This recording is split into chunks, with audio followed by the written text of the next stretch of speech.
ရုပ်ရှင်ဟာထိုင်းနိုင်ငံကိုရောက်ရှိလာတဲ့ Richard ဆိုတဲ့လူငယ်ခရီးသွားလေးတစ်ယောက်နဲ့စတင်ထားပါတယ်။သူဟာတူထားခဲ့တဲ့ပြင်းစရာကောင်းတဲ့ဘဝထက်ပိုပြီးစိတ်လှုပ်ရှားဖို့ကောင်းတဲ့အရာတစ်ခုခုကိုရှာဖွေနေသူပါ။သူဟာဇိမ်ခံဟိုတယ်တွေမှာမတဲပဲနေရံတွေအရန်ပါလုံးလို့ဘေးခန်းကအတန်မှန်သမျှအကုန်ကြားနေရတဲ့ဟောင်းနှံဆုပ်ပြက်နေတဲ့ကြောဘူးအိတ်ဆောင်ခရီးသွားတဲ့ခုခန်းတစ်ခုမှာတဲခုခဲ့ပါတယ်။တညမှာတော့ Richard ဟာသူ့အခန်းတကားကိုဖွင့်မရပဲဖြစ်နေပါတယ်။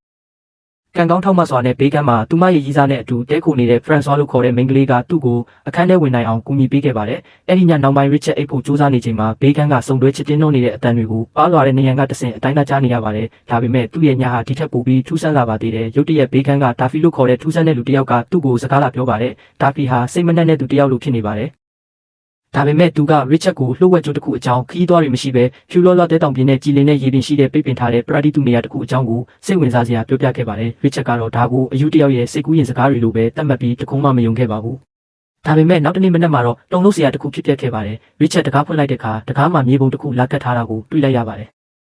သူဇဝေဇဝါနဲ့ဒါဖီကိုတွားကြည့်တဲ့အခါမှာတော့ဒါဖီဟာသူ့ကိုယ်သူအဆုံးစီရင်သွားတာကိုတွေ့လိုက်ရပါတယ်။ရဲတွေကိုအကြောင်းကြားပြီးနောက် Richard ဟာသူ့ဘေးကန်းကအိမ်နီးချင်းတွေဖြစ်တဲ့ Francois နဲ့ Etienne တို့စီပြန်လာပြီးလှုပ်ဝက်မြေပုံကိုပြလိုက်ပါတယ်။သူတို့၃ယောက်ဟာခီးသွားတွေမရှိတဲ့နေရာကိုရှာဖွေရတာဟာအကောင်းဆုံးစွန့်စားခန်းလို့ယူဆပြီးစိတ်လှုပ်ရှားသွားကြပါတယ်။သူတို့၃ယောက်ဟာဘတ်စကားတွေလှေတွေကိုတဆင့်ပြီးတဆင့်စီးရင်တရက်ထဲနဲ့မိုင်900နီးပါးခီးနှင်ခဲ့ကြပါတယ်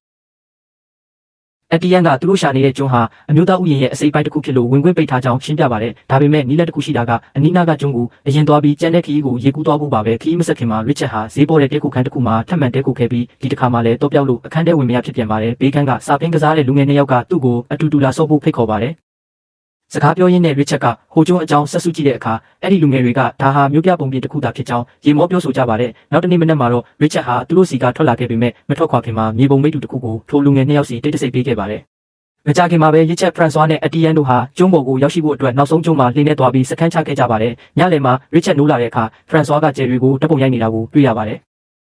Richard ကစကြဝဠာထဲမှာငါတို့လိုပဲတခြားကဘာတစ်ခုရှိပြီးအဲ့ဒီမှာလဲငါတို့လိုပုံစံတူလူတွေအခုလိုတပ်ပုံရိုက်နေမှာပဲလို့တဒနာဆန်ဆန်ပြောလိုက်ပါတယ်။ Francois ကတော့ဒါဟာ American ယောက်ျားလေးတွေပြင်သစ်မိန်းကလေးတွေကိုအိပ်ရာထဲခေါ်ဖို့ပြောလို့ရှိတဲ့ဟန်ဆောင်စကားတွေပဲလို့ဆိုပြီးသူ့ကိုပိတ်ဟောက်လိုက်ပါတယ်။နောက်တစ်နေ့မှာတော့သူတို့၃ယောက်ဟာရေကူးရမယ့်အကွာအဝေးကိုခံမှန်းရင်းပင်လယ်ကမ်းစပ်မှာရပ်နေကြပါတယ်။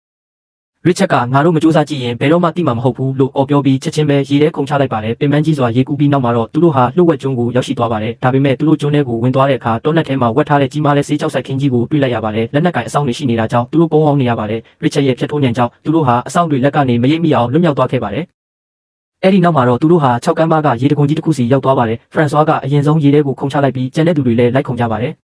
အောက်ရောက်တဲ့အခါမှာတော့ကစ်တီလို့ခေါ်တဲ့လူတစ်ယောက်ကသူတို့ကိုလက်ခုပ်တီးပြီးကြိုးဆိုပါတယ်သူတို့ဟာကြောက်ကူတွေထဲမှာလူအနေငယ်ပဲနေထိုင်ကြမယ်လို့ထင်ထားပေမဲ့တကယ်တမ်းမှာတော့အိမ်တွေဆောက်အစားအစာတွေစိုက်ပျိုးပြီးနှစ်ပေါင်းများစွာကတည်းကတည်ရှိနေတဲ့လှုပ်ဝက်လူဖွဲ့စည်းကြီးတစ်ခုကိုတွေ့လိုက်ရပါတယ်အဲ့ဒီအဖွဲ့အစည်းရဲ့ခေါင်းဆောင်ကတော့ဆယ်လို့ခေါ်တဲ့အမျိုးသမီးပါသူမကဒါဖီဟာဒီအတိုက်ဝန်းကိုစတင်တည်ထောင်သူတွေထဲကတယောက်ဖြစ်ပေမဲ့နောက်ပိုင်းမှာယူသွတ်သွားတာလို့ပြောပြပါတယ်ဒီအတိုက်ဝန်းရဲ့အဓိကစီကံကလှုပ်ဝက်ထားဖို့ပါပဲသူတို့၃ယောက်ကမြေပုံကိုဘယ်သူမှမပေးခဲ့ဘူးလို့လိန်ညာပြောဆိုလိုက်တဲ့အတွက်ဆယ်ကမြေပုံကိုမိရှုဖျက်ဆီးပစ်လိုက်ပါတယ်အဲ့ဒီနောက်မှာတော့သူတို့ဟာကဘာပေါ်မှာအလှဆုံးလို့ဆိုရမယ့်ကြည်လင်ပြလွင်တဲ့ရေကန်ကြီးစီကိုရောက်သွားပြီးတကယ်ပရာဒီတူကိုရှာတွေ့ပြီလို့ခံစားလိုက်ရပါတယ်ဒီအတိုက်ဝန်းမှာလူတိုင်းအလုပ်လုပ်ကြရပါတယ်သူတို့ကိုယ်တိုင်စားနပ်ရိက္ခာရှာဖွေကြပြီးတခါတရံမှသာဆေးချောက်တွေကိုစံနဲ့တခြားကုန်ပစ္စည်းတွေလဲလှယ်ဖို့မြို့ပေါ်ကိုတိတ်တဆိတ်သွားကြတာပါဆေးချောက်စိုက်ခင်းပိုင်ရှင်တွေနဲ့လည်းလူအသစ်ထက်မလာရသူတို့စိုက်ခင်းကိုမထီးရိပ်ဆိုတဲ့စီကံချက်နဲ့ငြိမ်းချမ်းစွာနေထိုင်ကြပါတယ် Richard ဟာအဲ့ဒီကဘဝမှာပျော်မွေ့လာပေမဲ့ဆယ်ရဲ့ရေးစားဖြစ်သူ Bas ကတော့သူ့ကိုအမြဲနှိမ်ချဆက်ဆံပါတယ်အချိန်ကြာလာတာနဲ့အမျှ Richard ဟာ Francois ပေါ်စိတ်ဝင်စားမှုပိုတိုးလာပါတယ်ဒါပေမဲ့ Francois မှာအတရရှိနေတာကြောင့်အခြေအနေကရှုပ်ထွေးနေပါတယ်။တညမှာတော့ Francois နဲ့Richardတို့ပင်လယ်ထဲမှာရေကူးရင်းနမ်းမိကြပါတယ်။ Etienne ကဒါကိုသိသွားပေမဲ့ Francois ပျော်ရွှင်ဖို့အတွက်သူကလမ်းဖယ်ပေးခဲ့ပါတယ်။တနေ့မှာတော့ Richard နဲ့ဆယ်တို့နှစ်ယောက်မြို့ပေါ်ကိုရိတ်ခါသွားဝယ်ကြပါတယ်။အဲ့ဒီမှာ Richard ကသူမြေပုံပေးခဲ့တဲ့စာပင်းသမားတွေနဲ့ပြန်တွေ့ပါတယ်။သူတို့ကကျွန်းအကြောင်းမေးမြန်းကြပေမဲ့ Richard ကလိန်ပြောပြီးရှောင်ထွက်ခဲ့ပါတယ်။ဒါပေမဲ့ဆယ်ကိုတော့သူမြေပုံပေးခဲ့တာကိုအမှန်တိုင်းမပြောဘဲလိန်ညာခဲ့ပါတယ်ကျွန်းကိုပြန်ရောက်ပြီးနောက်မှာတော့ကြေကွဲစရာတစ်ခုဖြစ်ခဲ့ပါတယ်။ဆွီဒင်လူမျိုးတန်ငါတွေငါးဖမ်းထွက်ရင်းငါးမန်းတိုက်ခံရပါတယ်။တယောက်ကတေးဆုံးသွားပြီးခရစ်တိုကတော့ဒဏ်ရာပြင်းထန်ရခဲ့ပါတယ်။ဒါပေမဲ့ကျွန်းရဲ့လှုပ်ဝက်ချက်ပေါက်ကြားမှာဆိုလို့ဆယ်ကသူ့ကိုဆေးရုံမပို့ပေးပါဘူး။ခရစ်တိုရဲ့နာကျင်လို့အော်ဟစ်တန်တွေကအတိုက်ဝန်းရဲ့ပျော်ရွှင်မှုကိုအနှောက်အယှက်ဖြစ်စေတာကြောင့်သူ့ကိုတောထဲကတဲတစ်ခုထဲမှာတီးတန့်သွားထားလိုက်ကြပါတယ်။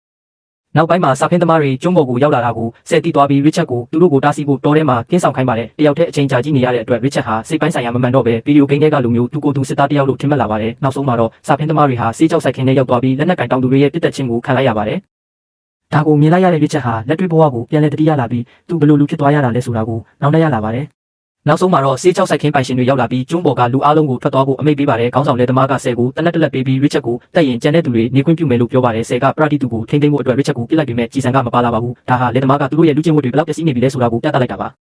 နောက်ဆုံးမှာတော့လူအားလုံးကျွန်းပေါ်ကနေထွက်ခွာသွားကြပါတယ်အချိန်တန်ကြာပြီးနောက် Richard ဟာအင်တာနက်ကဖေးတစ်ခုမှာထိုင်ရင် Francois စီကအီးမေးလ်တစ်စောင်လက်ခံရရှိပါတယ်အဲ့ဒါကတော့သူတို့ကျွန်းပေါ်မှာအတူတူရိုက်ခဲ့တဲ့နောက်ဆုံးတပ်ပုံတွေပါ Richard ဟာအရေးကြီးတဲ့အမှန်တရားတစ်ခုကိုနားလည်သွားပါတယ်အဲ့ဒါကတော့ Brady သူဆိုတာနေရာတစ်ခုမဟုတ်ပါဘူးအဲ့ဒါဟာမင်းရဲ့ဘဝမှာမင်းနဲ့ထိုက်တန်တဲ့နေရာတစ်ခုကိုရောက်နေတယ်လို့ခံစားရတဲ့အခိုက်အတန့်လေးတစ်ခုသာဖြစ်ပါတယ်အဲ့ဒီလိုခံစားချက်မျိုးကိုတစ်ခါလောက်ရရှိပူးသွားပြီဆိုရင်အဲ့ဒါဟာမင်းနဲ့အတူထာဝရရှိနေမှာပါဆိုတာပါပဲ